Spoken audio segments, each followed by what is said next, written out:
the whispers that seize everything. On the third night, after the cameras started blinking, Mara learned the whispers had names. She had expected the flat to smell of old books and dust, the tidy inheritance of a distant aunt. But instead, the apartment held a patient attention. It arrived in syllables behind the refrigerator hum, in the thin hour when the street outside became a ribbon of headlights. At first, she wrote it off as imagination, the sort of nervous invention that came from moving through unfamiliar rooms alone. By the end of the week, the whispers stopped sounding like passive noise and started offering particulars. They spoke of books she had never kept, of a photograph she hadn't taken, of the name she used once in a voicemail and then deleted. Each phrase felt intimate not because it was cruel, but because it knew the exact tempo of her silence. Mara, who made a living framing other people's moments, kept checking mirrors and screens as if one of them might have been catching her without permission. She found the brass key in a tea tin beneath a stack of unpaid bills. It was too small for any modern lock, ornate and ordinary in the same glance, as if it had been carried in a pocket for decades. Tucked into the rim was a loop of faded ribbon, the color of old postcards. When she rolled the key between her fingers, it seemed to hum against the bones of her palm, like a cursor waiting at the edge of a sentence she could not yet see the end of. There was a reel-to-reel recorder in the closet, under a blanket of dust, its spool labeled in the same tiny handwriting that would later appear on photographs. Mara hesitated before she fed its tape into the deck, an old reluctance to turn over a stone that might reveal too much. When the machine clicked and the reel began to spin, it returned nothing like the static she expected.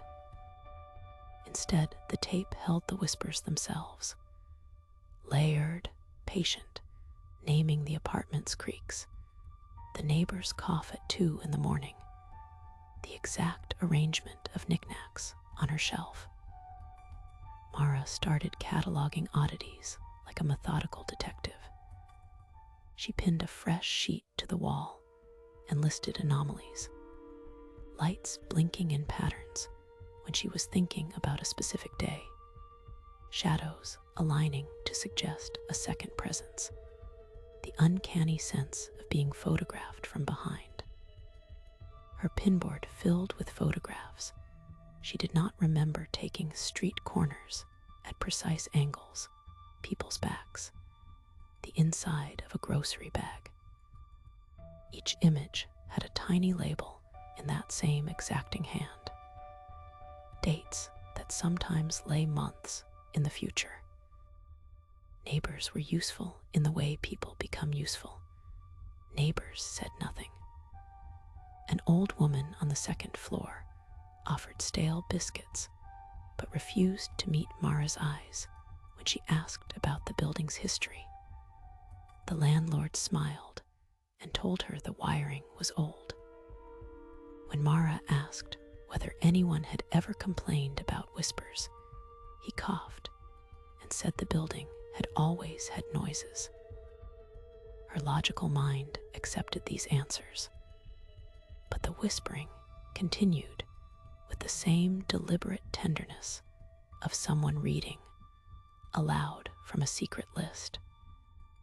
She started leaving devices in corners, a small film camera with its shutter open, a phone with the microphone recording, a lens cap left deliberately askew.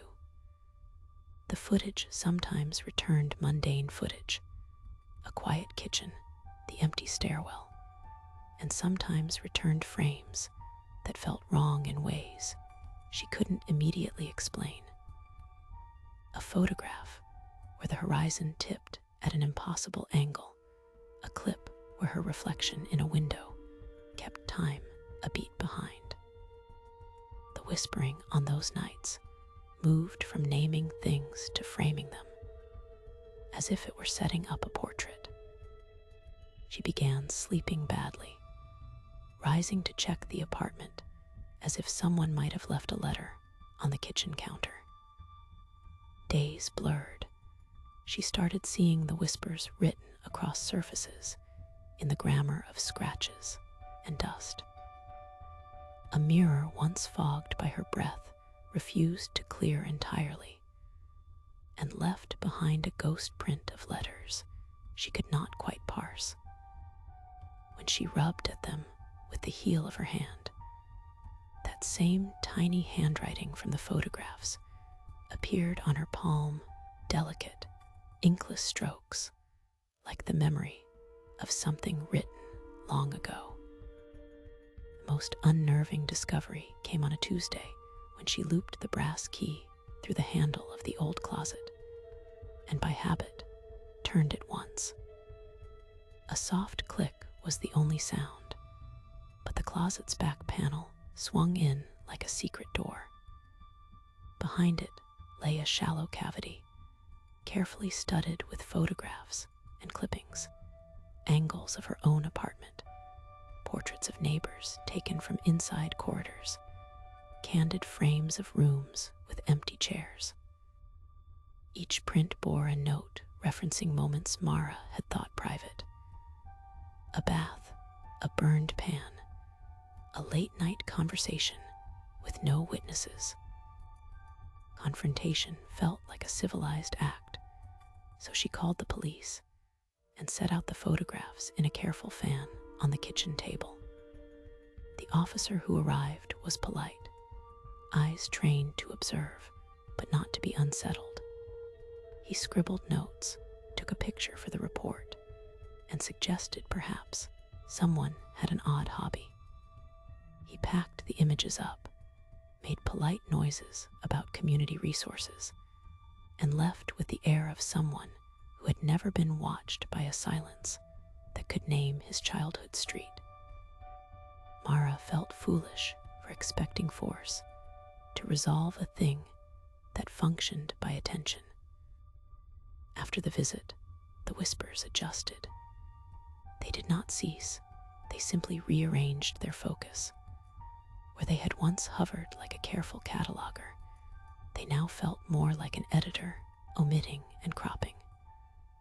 Mara found frames removed from the pinboard overnight, not destroyed, but replaced with other, more intimate shots.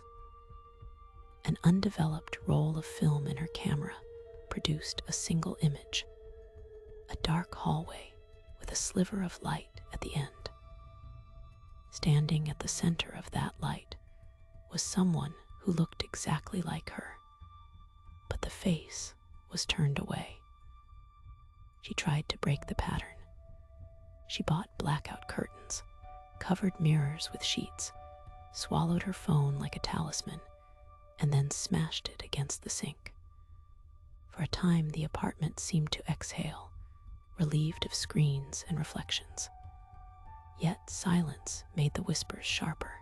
Absence gave them edges. Without devices to crawl through, they moved into lighter things: the placement of cutlery, the fold of a napkin, the way her coffee cooled on the saucer. They learned to observe through absence itself, and then to speak of that observation as if it were an old friend. The night she found the room behind the mirror, she almost laughed at herself for expecting physical proof. She had become accustomed to metaphor. But the cracked mirror was a door, and the door swung toward a space no wider than a closet, yet endlessly occupied. Its walls were papered with contact sheets and clippings, each photograph pinned with tiny, impatient pins. The images were not merely records, they were angles, instructions. Some were of her sleeping, some of her leaving the building, some of the exact place she had set a cup that morning. At the center of that cramped room sat a chair and a small recorder, the spool spinning without any batteries she could see. When Mara touched it, the tape ran cold through her fingers, and the whispers lifted into articulation. They described what they had done, and with an unsettling civility, why. The presence claimed not malice, but necessity, an archival hunger, a need to map how people looked when they forgot they were seen. It claimed to be patient, and to have been watching for decades, whoever or whatever owned the building's fissures. She argued with it, asking the obvious moral questions. Who were they to keep private things? Who had given them permission? The answer arrived not as a confession, but as a quiet observation. People performed themselves, even when they thought they were alone. The whispers were not the players, they were the archivists of the performed self. Mara felt something like terror and something like understanding rise together. She realized that all her attempts to hide had been a kind of performance too, and that the archive contained the truest images of how people behaved when under pressure. In the end, the choice was not made for her. She could destroy the archive, rip down photographs, smash the recorder, throw the camera into the street. But destruction felt like feeding the thing a new texture it might learn to use. Instead, she took a different step. She began to arrange images of her choosing. She started placing photographs that showed lives unfinished and faces turned toward light instead of rooms. She labeled a roll of film, "Not Yet," and tacked it in the center. It was a small rebellion, to give the watchers a subject who refused to be catalogued by their old rules. The whispers changed again, which might have been hope or might have been a new form of watchfulness. They began asking questions of her, curious, almost childlike, about colors she preferred, places she might go. Listening back, she detected a softness, as if catalogs could be altered. But the softer voice still had the habit of looking for the pause in which people reveal something they would otherwise hide. One morning, she woke to find a single photograph on her pillow, an image of a window looking out to a city she did not know. A tiny note attached that read, simply, "Where would you rather be?" She left, partly because of what she feared, and partly because of a stubbornness that refused to let a voice define the shape of her days. She walked out with the brass key in her pocket and a stack of photographs she had chosen to carry. When she reached the street and looked back at the Rowan, she felt the building's patient gaze like a physical thing. The top floor window was dark for a moment, and then, impossibly, a single light blinked in a slow, deliberate pattern, like a blinking camera or a person signaling that they had understood the lesson. Months later, in a new apartment, Mara woke to a message on a blank wall. It was not written in ink, but outlined in the condensation from a window. A single sentence that could be read as comfort or accusation. "We see what you choose to show us." She realized then that the true horror and the strange mercy of the whispers was not that they saw everything, but that they taught people how to be seen. Whether that was a kindness or a theft depended on the day and on the angle of the light.